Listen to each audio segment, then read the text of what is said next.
ప్రధాని నరేంద్ర మోదీ విశాఖ చేరుకున్నారు. ఆయనకు governor Nazeer, CM Chandrababu, deputy CM Pawan Kalyan స్వాగతం పలికారు. అనంతరం సిరిపురం జంక్షన్ నుంచి ఏయూ గ్రౌండ్ దాకా ప్రధాని రోడ్ షో నిర్వహిస్తున్నారు. ఈ రోడ్ షోలో మోదీ వెంట చంద్రబాబు, పవన్ కళ్యాణ్ పాల్గొనున్నారు. అనంతరం ఏయూ గ్రౌండ్లో భారీ బహిరంగ సభ నిర్వహించబోతున్నారు. 2 లక్షల కోట్లకు పైగా విలువైన ప్రాజెక్టులకు ప్రధాని మోదీ శ్రీకారం చుట్టనున్నారు.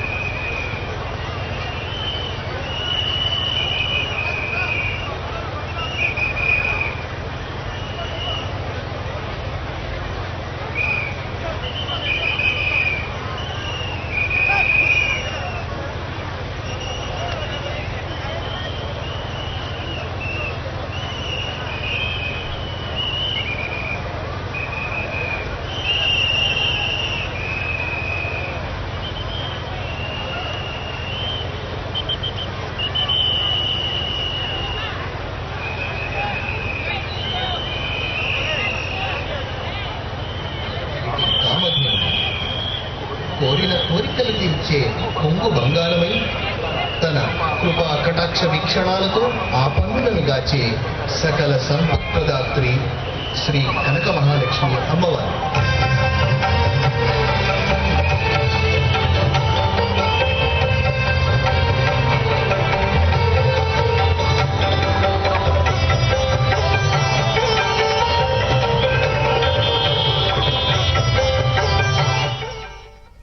అభివృద్ధిలో ఆంధ్రప్రదేశ్ను మరో ఎత్తు